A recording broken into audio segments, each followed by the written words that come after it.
Buenas tardes. Que algún estudiante me diga que se escucha y se ve bien la pantalla.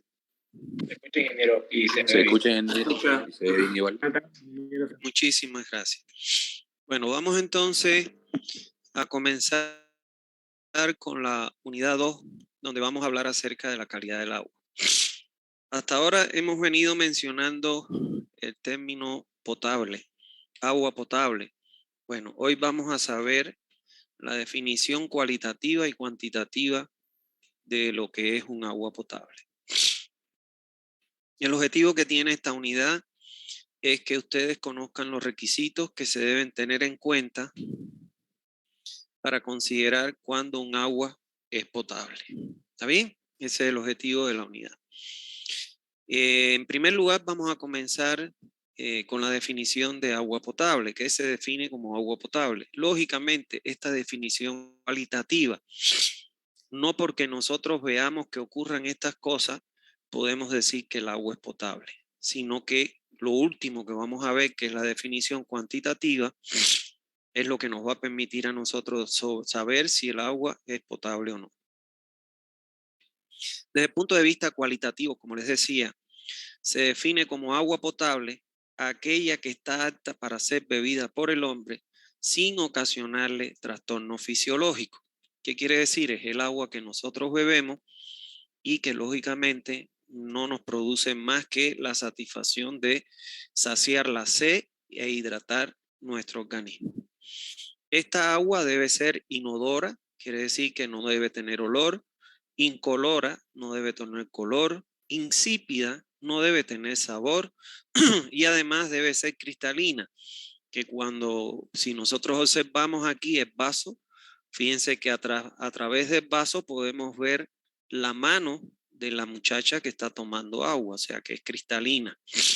Debe tener cierto contenido de sales y de gases disueltos como el oxígeno y el anhídrido carbónico. Y además deberá ser ligeramente alcalina, con un pH entre 6,5 y 8,5, preferiblemente con un pH 7. Y no podrá contener gérmenes patógenos.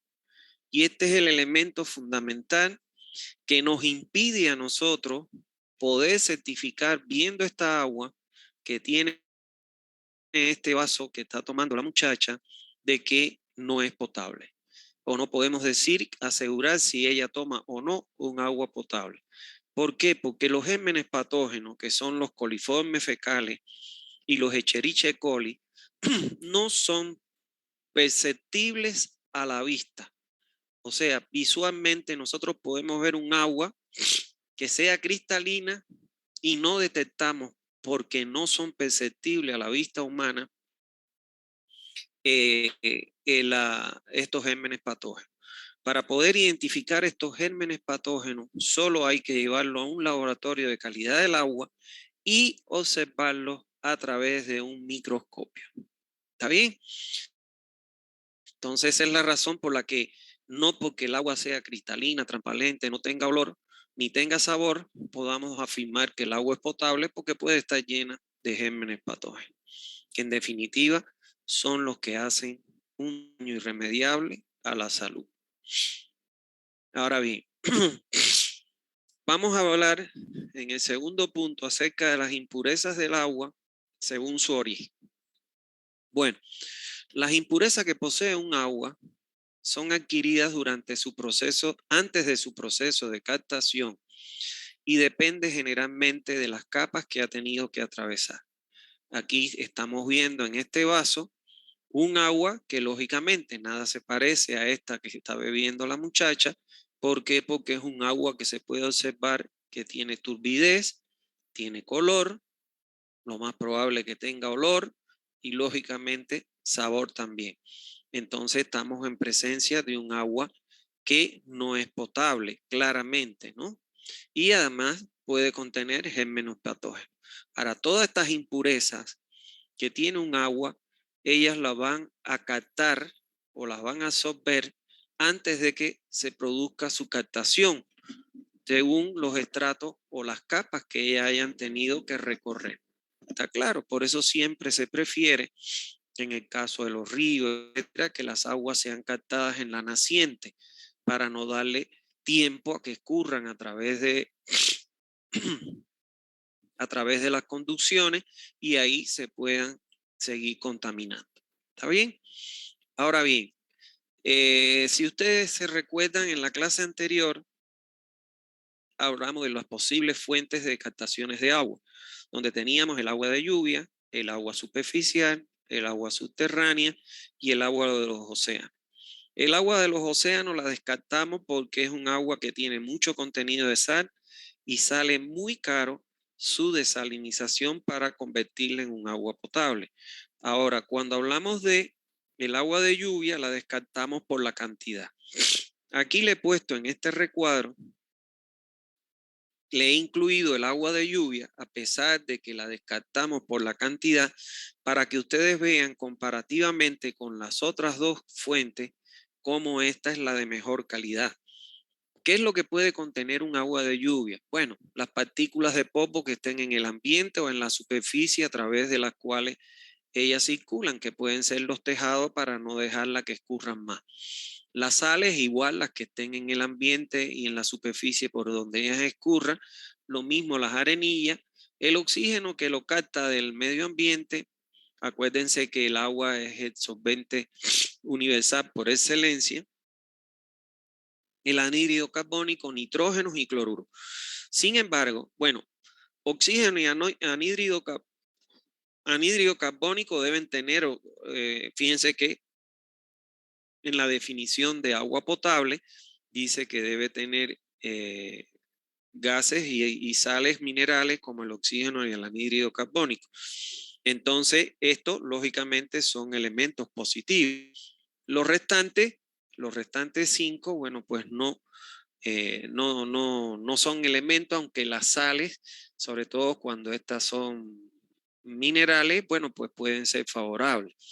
Ahora, fíjense ustedes comparativamente con el agua superficial, que aquí le hemos puesto solo uno de los cuantos contaminantes que puede tener un agua, que son las arenas, limos, protozoos, materia orgánica, lodos, arcillas, algas, bacterias, amoníaco, nitrito, nitrato, ácido sulfídrico, metano, color y adicional, imagínense ustedes que esté esa fuente cerca de un lugar de cultivo y que le adicionen productos fertilizantes, pues bueno, todos esos químicos también van a ir a parar a esas aguas.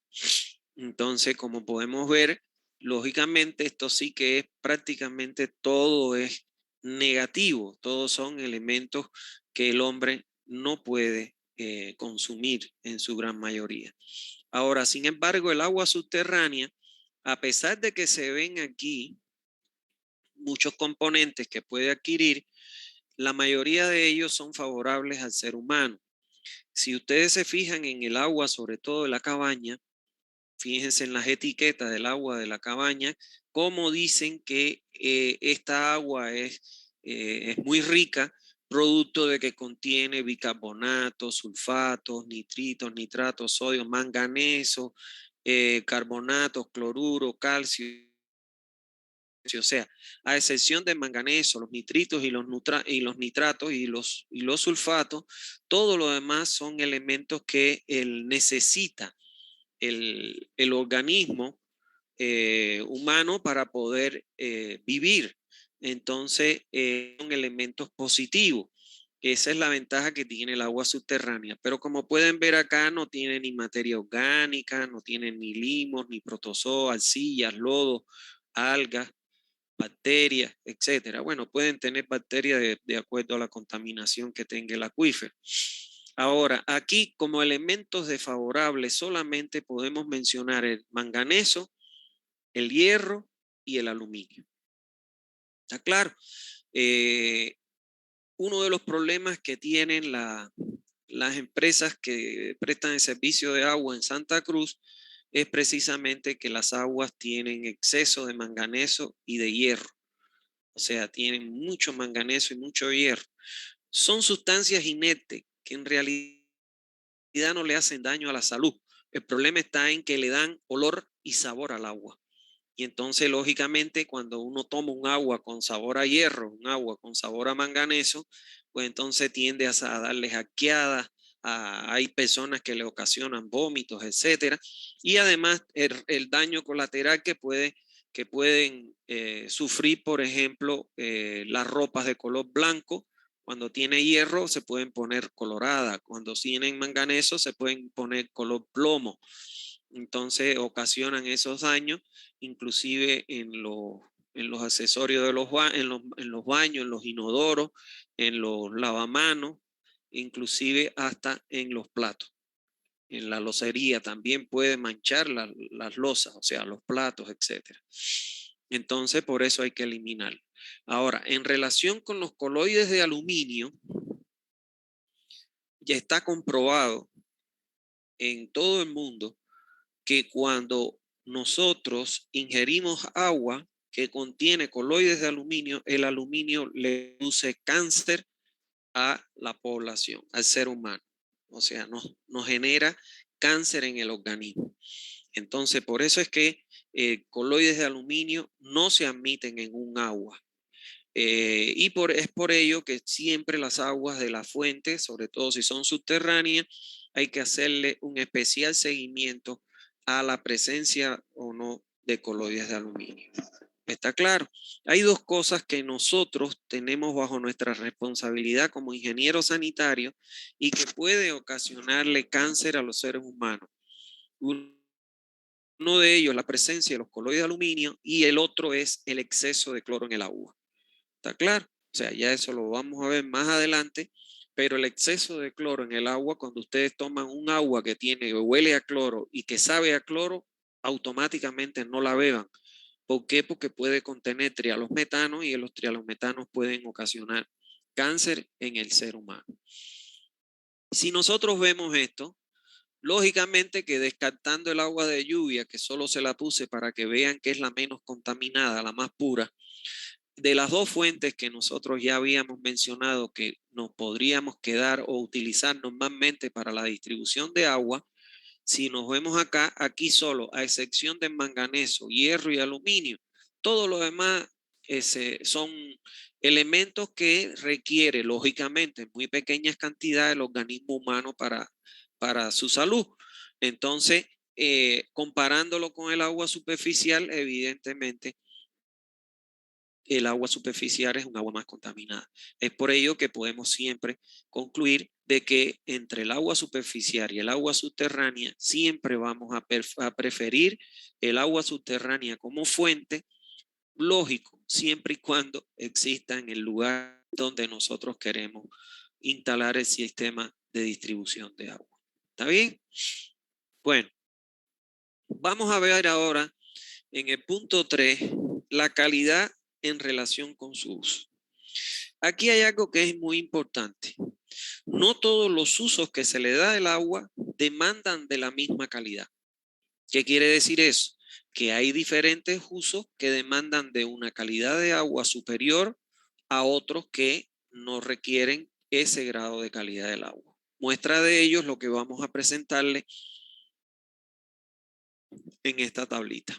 Como podemos ver aquí, aquí vemos el uso que le podemos dar. Algunos, no están todos, por supuesto, ¿no? He puesto los más significativos del uso que nosotros podemos darle al agua y las exigencias de calidad para este uso. Por ejemplo, para el consumo humano, la exigencia de agua tiene que ser potable, como ya lo hemos venido anunciando. ¿Qué significa eso? Que cuando nosotros vamos a diseñar un sistema de distribución de agua a la población, nosotros solo debemos cumplir con que el agua sea potable. ¿Está claro? Pero ahora, una lavandería, una fábrica de hielo, de papel, etcétera, no solo el agua tiene que ser potable, sino que tiene que cumplir con otros requisitos. Ahora, nosotros no tenemos por qué satisfacer las necesidades de estas industrias con el agua que debemos entregarla. Normalmente no, siempre nosotros lo que hacemos es que entregamos un agua potable. Ahora, si una fábrica de hielo necesita un agua que no tenga gases disueltos, el agua potable tiene cierto contenido de oxígeno, entonces tiene gases. Entonces, a la fábrica de hielo no le conviene esta agua potable. Ahora, ella va a recibir nuestra agua potable y en su interior tiene que hacer un tratamiento, otro tratamiento para liberar el agua potable del oxígeno disuelto que tiene. ¿Está claro? Porque ella no requiere de gases disueltos. ¿Está bien? Ese es ¿quiénes son los que diseñan estas plantas específicas para las diferentes industrias? Son los ingenieros químicos. Ellos son los que les enseñan a diseñar las plantas específicas para diferentes usos industriales. ¿Está bien? Nosotros aprendemos, los ingenieros sanitarios, aprendemos a diseñar plantas para entregar un agua potable a la población. Ahora, la lavandería y las textilerías necesitan un agua suave o blanda. ¿Por qué una lavandería necesita un agua suave o blanda? Si se dan cuenta, cuando yo les di la definición de agua potable, dice que debe tener ciertos contenidos, ¿cómo se llama esto? El agua debe tener cierto contenido de sales minerales. Bueno, esas sales minerales tienen que estar eliminadas totalmente en una lavandería. ¿Por qué? Porque mientras más sales minerales tiene un agua, el agua es más dura. Y al ser un agua más dura, cuesta hacer más jabonadura e inclusive cuando logras hacer la jabonadura necesitas más agua para eliminar de esa jabonadura con un agua que tenga una cierta dureza. Y a las lavanderías no le conviene. ¿Por qué? Porque tendrían que utilizar más detergente y más agua, lo que encarece su servicio. Sin embargo, si ellos eliminan la dureza que tiene el agua o las sales minerales, obtienen un agua suave y con eso, lógicamente, que necesitan menos consumo de detergente para lavar las piezas y menos agua para enjuagar esas piezas una vez que estén. Ahora, con la fábrica de hielo tiene que tener un agua libre de gases disueltos. ¿Por qué? Porque cuando el agua, usted pone a congelar el agua con ciertos gases, por ejemplo, con el oxígeno, etcétera, el oxígeno disuelto, entonces cuando usted saca ese bloque de hielo, son los bloques que cuando usted encuentra tiene en el centro, tienen un hueco. Donde hay gas, ahí no se forma, no se congela agua porque hay gas y entonces se queda un espacio libre y un hueco. Imagínese que usted vaya a comprar una piedra de hielo o compre cubetas de hielo y que esté llena de huequitos dentro. Le están tumbando porque no le están dando el hielo completo, macizo, sino que tiene partes huecas porque tenía gas. Las fábricas de papel. Imagínense, tiene que ser un agua libre de color y grasa. ¿Qué significa eso? Si usted quiere lograr un papel de lo que ustedes utilizan en sus cuadernos para escribir, que sea de color blanco, no puede tener color. Si tiene un mínimo de color, entonces ya el papel no sale amarillento, no sale blanco. Esa es la diferencia entre un papel amarillento y un color de papel blanco. Y además, cuando tienes grasa en los papeles, cuando el agua tiene grasa, cuando se elabora el papel, entonces cuando usted quiere escribir con un bolígrafo, usted ve que no le marca y usted quiere ahí y escribe y no marca, resbala el bolígrafo ni admite la tinta. Entonces, por eso las fábricas de papel utilizan un agua especial que es un agua libre de color y de grasa. Sin embargo, cuando veamos ahora las normas de agua potable, tienen un color de hasta 15 unidades de color. Y sin embargo, dan 0 unidades de color. Bueno, tienen que entonces hacer un tratamiento que elimine el color total dentro de la fábrica de papel. Por otro lado, son las plantas eléctricas modernas, necesitan un agua libre de minerales o totalmente desmineralizada. En otras palabras, un agua blanda. ¿Qué es lo que pasa cuando el agua tiene minerales? ¿En qué se utilizan en las plantas eléctricas modernas el agua? Para enfriar las calderas generadoras. Entonces, si yo paso por un por un sector donde hay una temperatura muy elevada, un agua con minerales, ¿qué es lo que va a pasar? Se va a incrustar esas sales minerales en las paredes de ese orificio. Es lo que ocurre en los carros. Los carros que tienen su radiador para enfriar como sistema de enfriamiento, que es un panel que tiene tuberías delgaditas. Si nosotros le echamos agua de un grifo para enfriar un carro, en el radiador de un carro, lógicamente estas aguas tienen minerales y se va a incrustar y con el tiempo se obstruyen esas tuberías de pequeño diámetro y no pasa el agua y se puede calentar el motor. Es lo mismo que, no sé si ustedes, para que tengan una idea, cuando ustedes ponen a hacer té y ponen su calderito o su pava, lo que le quieran llamar, y ponen el agua y la ponen a hervir, no sé si ustedes se han fijado que el caldero va criando incrustación a blanco amarillo en la parte interior del caldero. Esas son las sales minerales que se desprenden del agua y se adhieren a las paredes del caldero. Entonces, esas son las que obstruirían los sistemas de enfriamiento de las plantas modernas, de los carros, etcétera. Las fábricas de bebida y licores también requieren de un agua libre de minerales o desmineralizada, un agua blanda. Cuando usted elabora, por ejemplo, yo recuerdo cuando yo llegué aquí, yo tenía un amigo cubano él, que tenía una fábrica de ron, se llamaba Ron Habanero. Y él le viraron en muchas licorerías el ron porque se le formaba dentro como si fuera un algodón. Usted lo ve dentro de la bebida y parece un algodón, que le hayan metido un algodón dentro de la bebida. Y no es un algodón. Entonces me decía, pero ¿por qué se forma eso? Le decía, porque estás usando el agua de grifo para hacer tu bebida y ese es un agua que tiene minerales.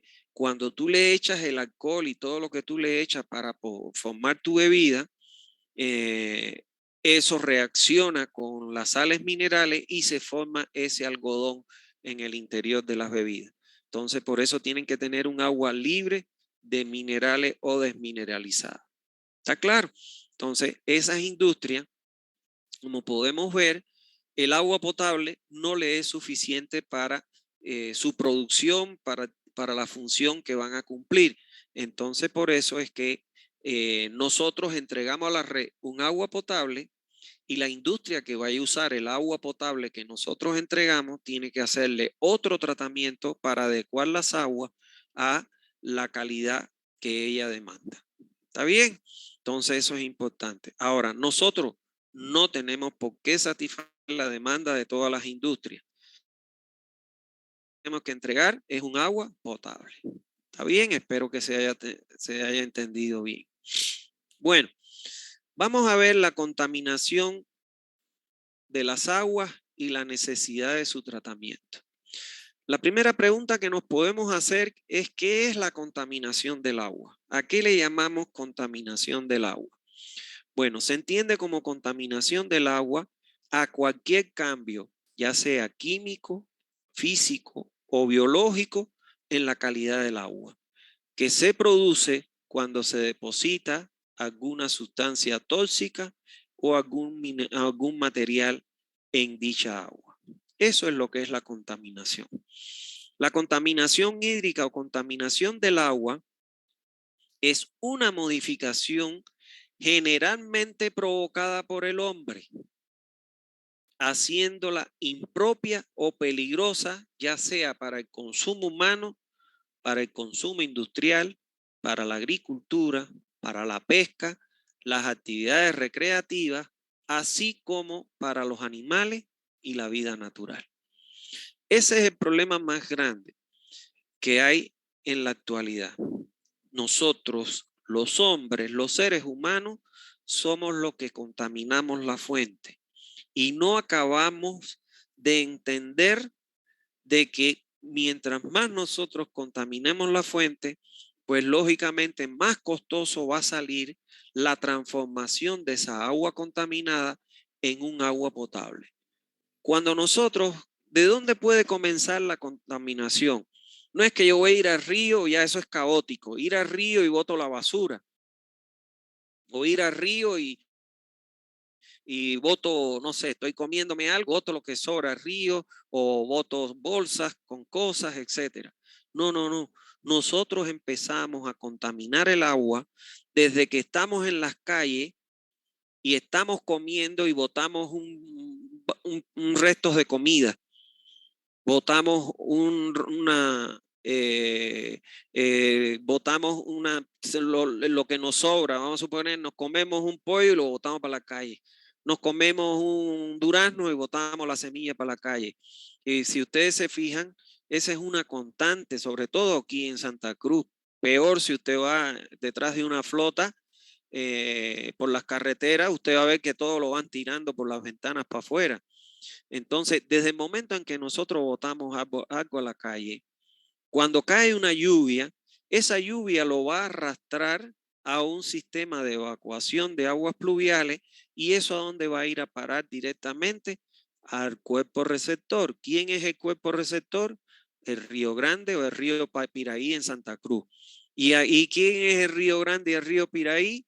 Es el que alimenta la fuente. Entonces estamos contaminando la fuente. ¿Está claro?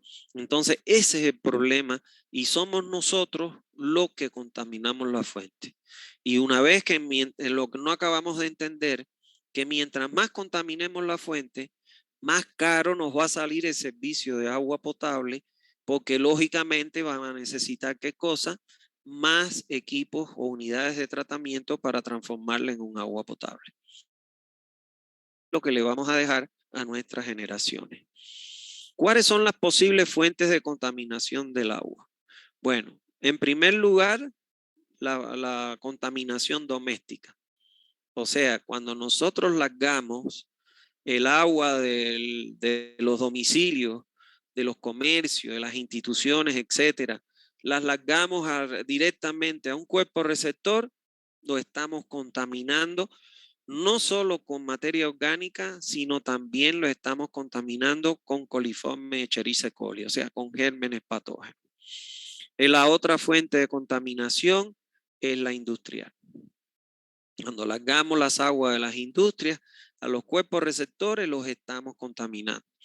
¿Cuántas veces no han visto ustedes seguro en la televisión que se mueren los peces en el río Piraí, Piraícito, etcétera, o los afluentes a Piraí? ¿Por qué? Porque una industria largó sus residuos directamente a ese cuerpo receptor lleno de materia orgánica, aparecen las bacterias para degradar esa materia orgánica en medio aerobio, le roban el oxígeno al agua, dejan a la vida acuática, los peces, van a boquear a la superficie del agua y terminan muriéndose por falta de oxígeno. La contaminación por petróleo. O sea, en los océanos normalmente cuando una embarcación sufre un daño o sufre una fuga, bueno, pues lógicamente contamina también la fuente. Y por otro lado, tenemos la contaminación agrícola. Eso es un problema latente aquí en Santa Cruz. ¿Por qué? Porque se usan desde herbicidas, fertilizantes, etcétera, que esos fertilizantes los estamos echando a las plantas, se los estamos echando al terreno, pero cuando regamos o cuando llueve, todo eso va a parar ¿a dónde? Al río más cercano, al cuerpo receptor más cercano, y estamos contaminando también la fuente. ¿Está claro? Entonces, esas son las posibles fuentes de contaminación. Vamos a ver un video donde nos van a explicar, bueno, quizás forma más didáctica lo que les acabo de decir. Disfruten el video. El agua es el recurso básico para garantizar la vida de todos los seres vivos del planeta. Sin embargo, su escasez y la contaminación provocan que millones de personas tengan un acceso deficiente a este bien tan necesario. El ser humano es el principal causante de la contaminación del agua, que puede verse afectada de muchas maneras. Con el vertido de desechos industriales, por culpa del aumento de las temperaturas, que provocan la alteración del agua al disminuir el oxígeno en su composición, o a causa de la deforestación, que origina la aparición de sedimentos y bacterias bajo el suelo de contaminación del agua subterránea. De la misma manera, los pesticidas utilizados en los campos de cultivo agrícola se filtran por los canales subterráneos y llegan a las redes de consumo. Y también con el vertido accidental de petróleo. ¿Y cuáles son las principales consecuencias que esto provoca? En primer lugar, la desaparición de la biodiversidad y los ecosistemas acuáticos. También el ser humano se ve muy perjudicado a causa de la alteración en la cadena alimentaria y contrae enfermedades al beber o utilizar el agua contaminada. Por todo ello, debemos garantizar la disponibilidad de agua, su gestión sostenible y el saneamiento para todos. Ahí nos dan una explicación de lo que habíamos visto y los efectos de la contaminación del agua. Bueno, la contaminación indiscriminada a que son sometidas las fuentes del agua en la actualidad, vistas anteriormente, han conducido al análisis obligatorio de la calidad del agua de la fuente, con el propósito de seleccionar los tratamientos que serán sometidas antes de su entrega a la población, encareciendo cada día la prestación de estos servicios. O sea, es lo que yo le decía. Si nosotros, mientras más contaminemos la fuente, pues lógicamente, bueno, ya todas las fuentes hoy en día prácticamente es imposible encontrar una fuente de agua potable. ¿Está claro? Inclusive se está haciendo difícil hasta con las aguas subterráneas. Entonces, mientras más contaminada esté la fuente, eso ha obligado a que nosotros tenemos ya por norma, por obligación, que tomar un agua de la fuente, llevarla al laboratorio de calidad del agua y que nos digan cuáles son sus impurezas. Y entonces, en base a las impurezas que tiene, bueno, pues colocar toda una serie de dispositivos que vamos a aprender acá para eliminar esas impurezas y transformar esa agua no potable en un agua potable, pero a un costo mayor. ¿Está claro? Entonces ese es el daño tan grande que estamos haciendo en la actualidad.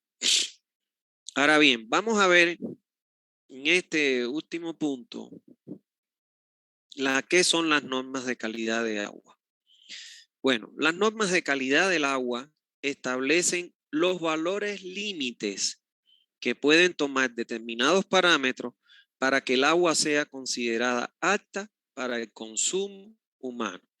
Cuando me dice que me establecen los valores límite, ¿qué quiere decir? Vamos a suponer, turbidez me dice que es para que sea aceptada, o sea, para que sea potable un agua tiene que tener hasta un valor límite de 5.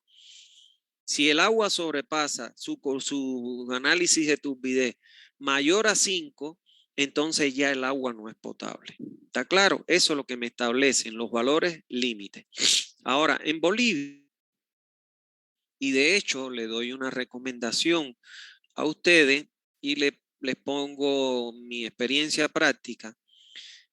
Bueno, yo no soy ingeniero civil, soy ingeniero hidráulico, pero yo en mi computadora yo tengo todas las normas potables como alcantarillado sanitario, así como drenaje pluvial e instalaciones sanitarias para edificios. Yo les recomiendo que ustedes bajen del internet, que eso lo pueden bajar de Google, ingresando con las normas que están en el libro en la parte de atrás, y entonces ahí ustedes van a poder bajar todas las normas porque eso les va a permitir que cuando un día vayan a trabajar, pues entonces están obligados a consultar las normas para poder hacer un proyecto. En el caso de los sistemas de distribución de agua y de la calidad del agua, las normas que necesitan son la norma NB 689. Esa es la norma boliviana.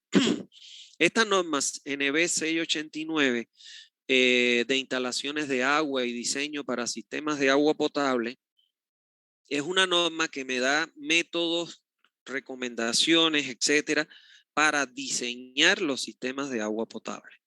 Ahora, la otra norma es la norma boliviana NB 512, que esta es una norma de agua de los requisitos para agua potable. O sea, en esta norma están los requisitos que exige la norma boliviana para considerar un agua potable y que yo se los voy a dar más adelante. Entonces, esto es importante que ustedes ya lo bajen de internet, eso lo pueden bajar, es gratuito, y lo ponen en una carpeta y le ponen normas bolivianas, es decir, para agua, normas bolivianas para estructura, para carretera, y ya tienen sus normas ahí para consultar. Vamos a ver ahora, esta es una diapositiva muy interesante. Estas son unas recomendaciones acerca de un estudio que hizo la OMS, la Organización Mundial de la Salud, acerca de la realidad de la calidad del agua expresada en %. Para ello, este estudio lo dividieron en 2 partes. Una de ellas hicieron el estudio para el sector urbano, o sea, para las ciudades, a nivel mundial. No estoy hablando de Bolivia, estoy hablando a nivel mundial. Hicieron otro estudio en el sector rural, o sea, en las zonas rurales. Y aquí sacaron un promedio que es lo que le llaman ellos el total. ¿Está bien? Entonces, miren acá. Aquí tenemos que el color celeste es agua segura, el color plomo es agua inadecuada con inadecuada dosificación de cloro y el color amarillito, naranja, como lo quieran ver, es un agua sin cloro. Miren ustedes qué interesante el resultado. En el sector urbano, el 55% de la población asentada en las ciudades toma agua segura. Un 15% toma agua con inadecuada dosificación de cloro y un 30% toma agua sin cloro. Si nos vamos al sector rural, solo el 2% de la población asentada en el sector rural a nivel mundial toma un agua segura. Miren ustedes eso en pleno año 2022, esto todavía está ocurriendo. Un 4% de la población rural toma un agua con inadecuada dosificación de cloro y un 94% toma agua sin cloro. ¿Qué significa tomar agua sin cloro? El riesgo de que no se eliminen, porque el cloro es el desinfectante que elimina los gérmenes patógenos.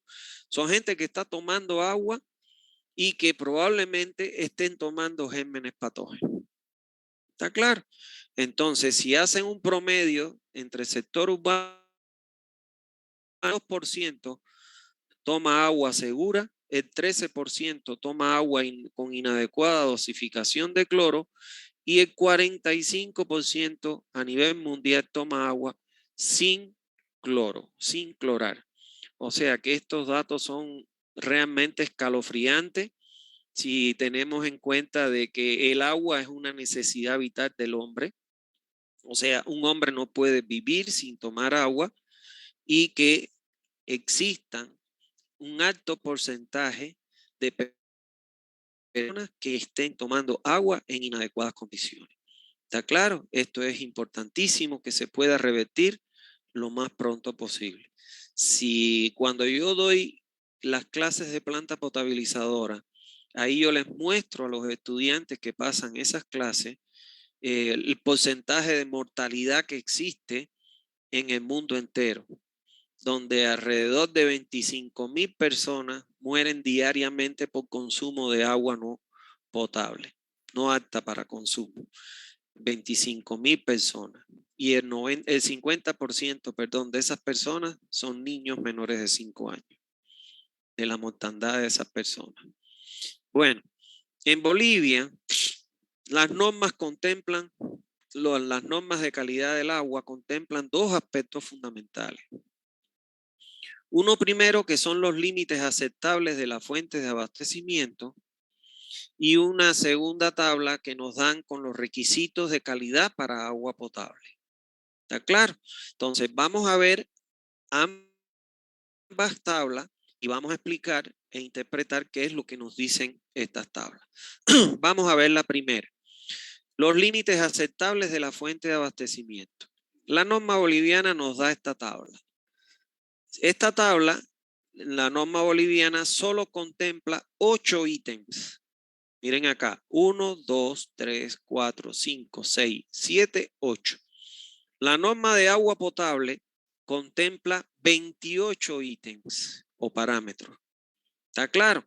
Ahora, de esos 28, para poder aceptar una fuente para abastecimiento, solo debemos analizar 8 ítems. O sea, el oxígeno, la DBO, el oxígeno disuelto, pH, cloruro, compuestos fenolíticos, color, turbidez y coliformes totales. Estas unidades que dicen aquí es miligramos por litro. Esto es adimensional. Esto es unidades de color y unidades de turbidez. ¿Está bien? ¿Qué les quiero resaltar en esta tabla? Esta tabla me permite clasificar la fuente.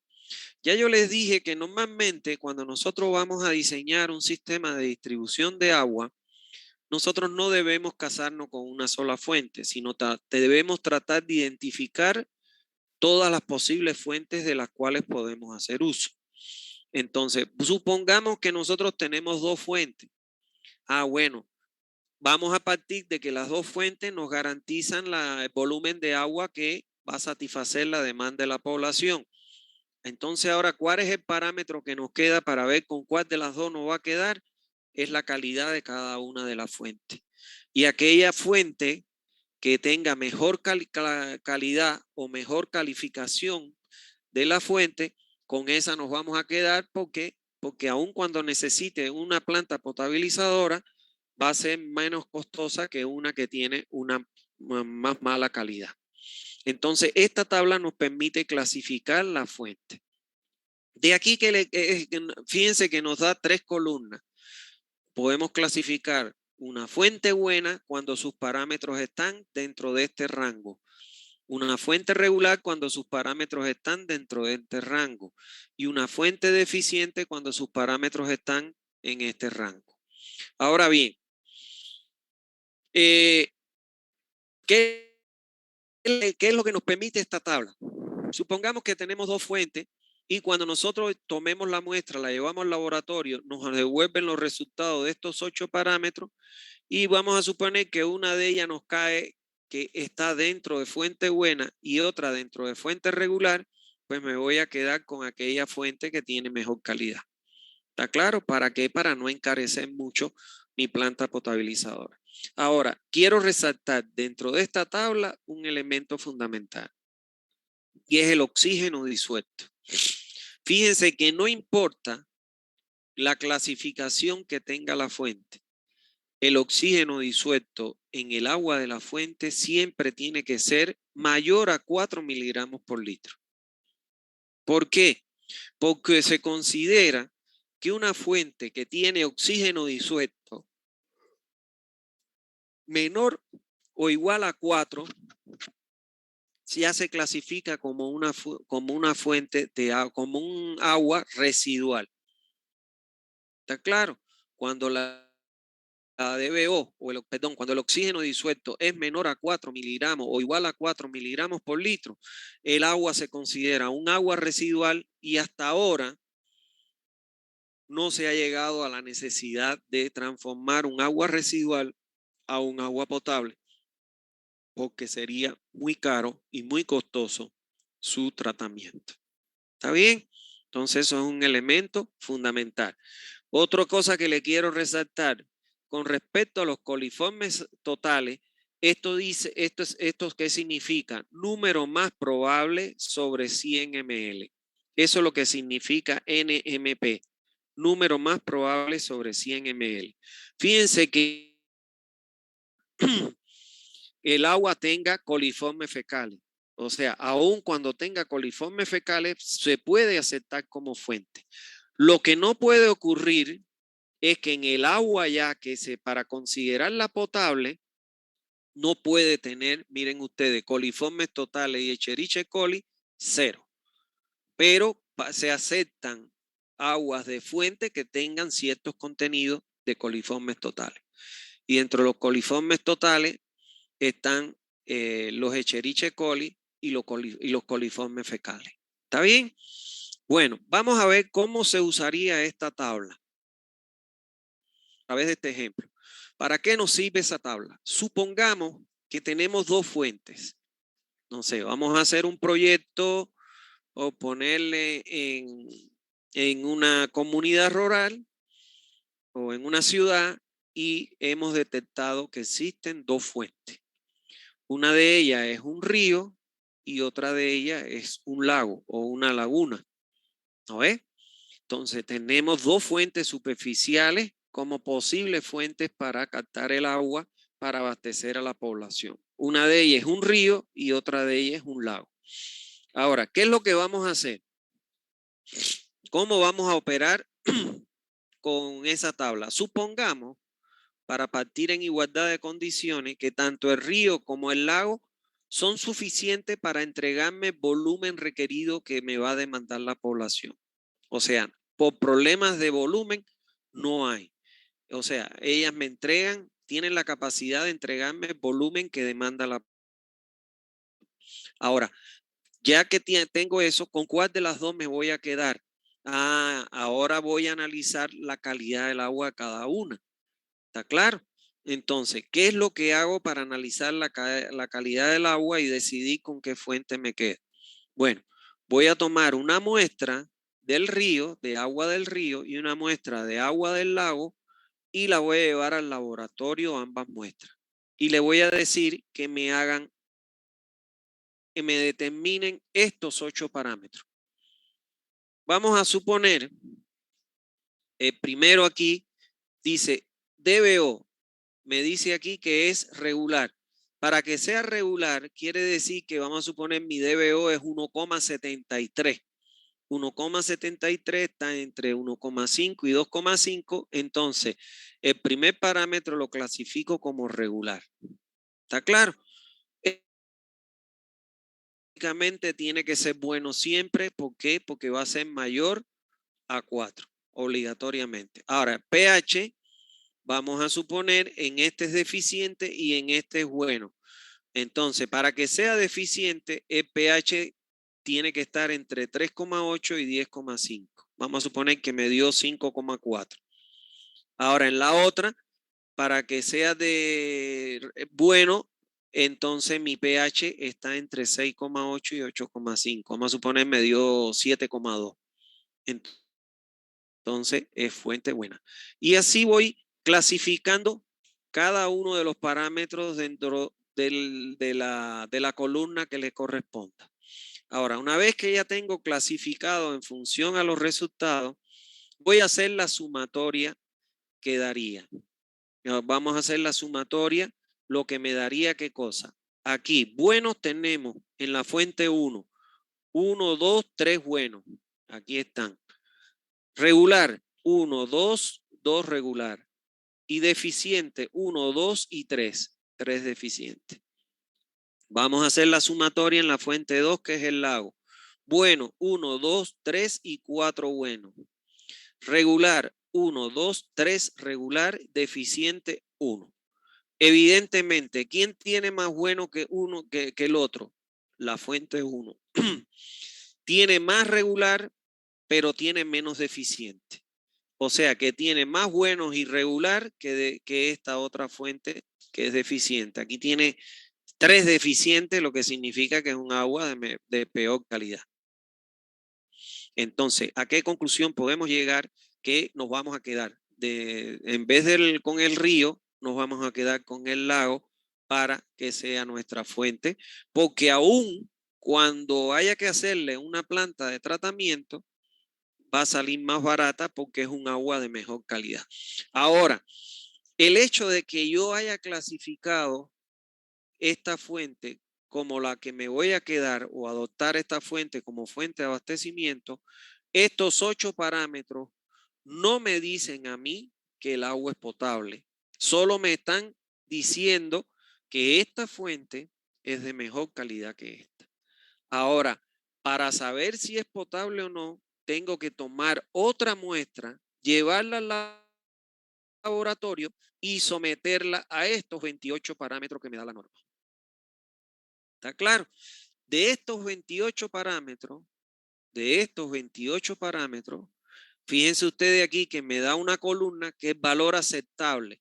Cuando me den el valor de turbidez, vamos a suponer que me da el valor de turbidez 2. 2 es menor que 5, perfecto. El color, vamos a suponer que me da 8. 8 es menor que 5. Bueno, esto es inofensivo. Sólidos totales, vamos a suponer que me dan 1100. Entonces es mayor que 1000. Ya este parámetro no cumple. Para que tengan una idea, si uno solo de esos 28 parámetros no se cumple con el valor aceptable, o sea, supera este valor, ya por un solo parámetro que no cumpla, ya el agua no es potable y tengo que construir una planta potabilizadora. Ahora, ¿qué pasa? Mientras más parámetros incumplan con el valor aceptable, lógicamente más dispositivos de tratamiento tengo que colocar y más caro me sale mi planta potabilizadora. ¿Está bien? Entonces, eso es, esta es la única tabla que me permite a mí, luego de haber hecho el análisis y obtenido estos valores para el agua de la fuente, que me permite a mí decir si un agua es o no potable. Y para ello, todos los valores que obtenga del agua de la fuente tienen que estar por debajo de estos valores. En este caso, tienen que estar en este rango. Pero por lo demás, por debajo de estos valores. ¿Está claro? Para que tengan una idea, la planta que le estamos construyendo a Jorochito, el agua que sale del pozo, no cumple con la turbidez, no cumple con el color, no cumple con el olor, no cumple con el sabor. Manganeso tiene 3,6, imagínense que es 0,1, y hierro tiene 5,8. Imagínense que hierro es 0,3 y tiene 5,8. O sea que no cumplen 5 parámetros y por ello es que se ha construido, se ha diseñado y se está construyendo una planta para mejorar la calidad del agua y hacerla potable. ¿Está bien? Entonces, eso es lo que teníamos para el día de hoy y ya con ello ustedes han aprendido el concepto de lo que es un agua potable. Cualquier duda que tengan, por favor, estoy en disposición de aclarársela. ¿Está bien? Disculpe, ingeniero, ¿solo es necesario una muestra para llevar al laboratorio o pueden sacarse aún más muestras para mayor seguridad? Lo que te exige la norma es una sola nada más. Lo que pasa es que mientras más muestras tú saques y más análisis hagan, eso no es caro. O sea, eso está alrededor de los $600, los 28 parámetros. Entonces, con una muestra que usted saque, que lógicamente no la saca usted, usted solicita el servicio al laboratorio. Vamos a suponer, va a Utalá y le dice, necesito que me certifique que esta agua de esta fuente es potable. Ellos van con los recipientes de vidrio, fundamentalmente son recipientes de vidrio y que están esterilizados y ellos son los que saben dónde tienen que tomar la muestra. La muestra no se toma en la superficie, sino la muestra se toma a una cierta profundidad, o sea, debe cumplir ciertos requisitos. ¿Está bien? Entonces, con una sola muestra es suficiente, aunque usted toma dos. Una primera, que es para clasificar la fuente, y ya una vez que usted clasificó la fuente y decide con cuál, ahí va y toma la segunda y la somete a los 28 parámetros. Ahora, estas empresas están obligadas a que semestralmente y anualmente deben tomar muestras cada 6 meses a boca de pozo y anualmente a boca de pozo y en la propia red, en determinados puntos de la red, para ver la calidad del agua por la autoridad del agua y entregar esos informes. Entiendo, ¿Alguna duda? gracias. No, por nada, Joel. ¿Alguna otra Ingeniero, duda? Sí, Freddy. buenas tardes. Buenas tardes, amigo. Disculpe, en el último ejemplo en el que dijo que está haciendo esa planta de Jorochito y que dijo que el hierro y el manganeso estaban muy diferentes a lo que tenía que ser, en ese caso, para regular, digamos, para que esté en el parámetro que tiene que estar, usted, ¿qué es lo que tendría que hacer? A ver, en primer lugar, hay una cosa que es importante que tengan presente y que a uno les cuesta explicarle eso a los directivos de la cooperativa, que son los que tienen que tomar las decisiones, porque muchas veces los directivos de las cooperativas no son profesionales. O sea, por ejemplo, ahí en el Jorochito, los directivos de la cooperativa son gente que tienen su chaco, hay una dentista, o sea, son gente que no son especialistas en el tema. Y entonces cuesta hacerle entender y que para que ellos puedan, porque son los que toman las decisiones. Muchas veces ellos se ven presionados por la población. En el torno, en Jorochito, lo que pasó fue eso, que la gente, bueno, el agua le llegaba sucia, no la podían beber porque les daba queada por el problema de hierro y manganeso, y entonces los presionaron y bueno, ellos buscaron ayuda profesional. En este caso, bueno, nos buscaron a nosotros. Entonces, hay que explicarle que, por ejemplo, ellos me dicen, pero ¿por qué si el agua salto, no, la deja un rato reposar y se vuelve amarilla y colorada o ploma? Y entonces el problema está en que el hierro y el manganeso en el acuífero están disueltos en el agua. Y cuando el agua usted la saca y entra en contacto con el oxígeno, se forma el óxido de hierro y el óxido de manganeso. Y entonces ya esas partículas son las que le dan el color, la turbidez, la alteración de los sólidos, porque son sólidos, y además le dan el olor y el sabor, porque bueno, es hierro y es manganeso.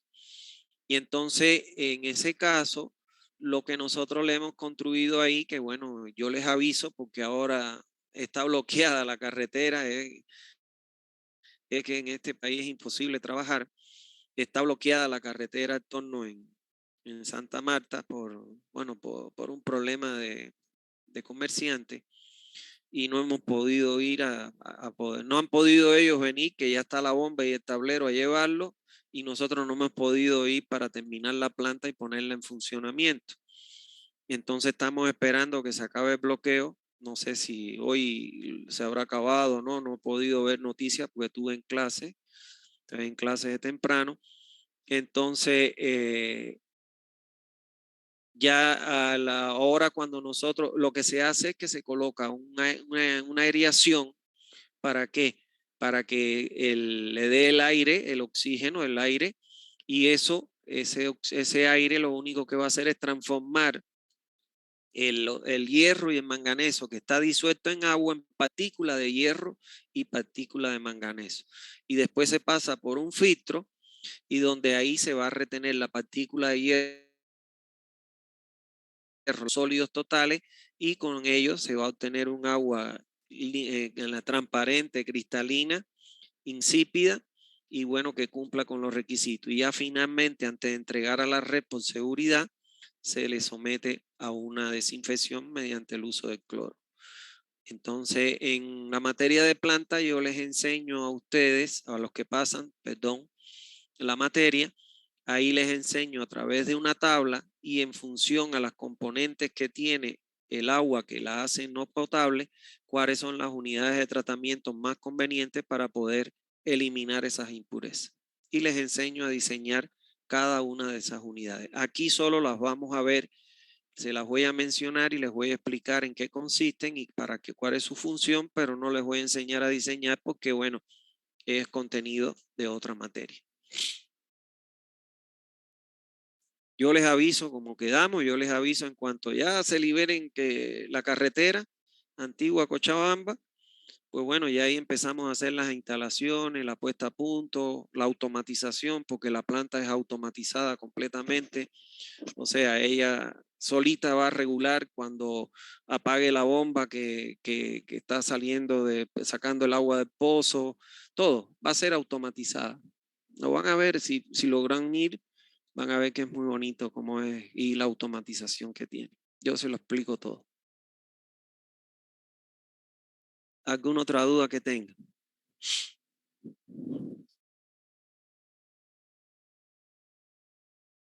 ¿No hay más duda?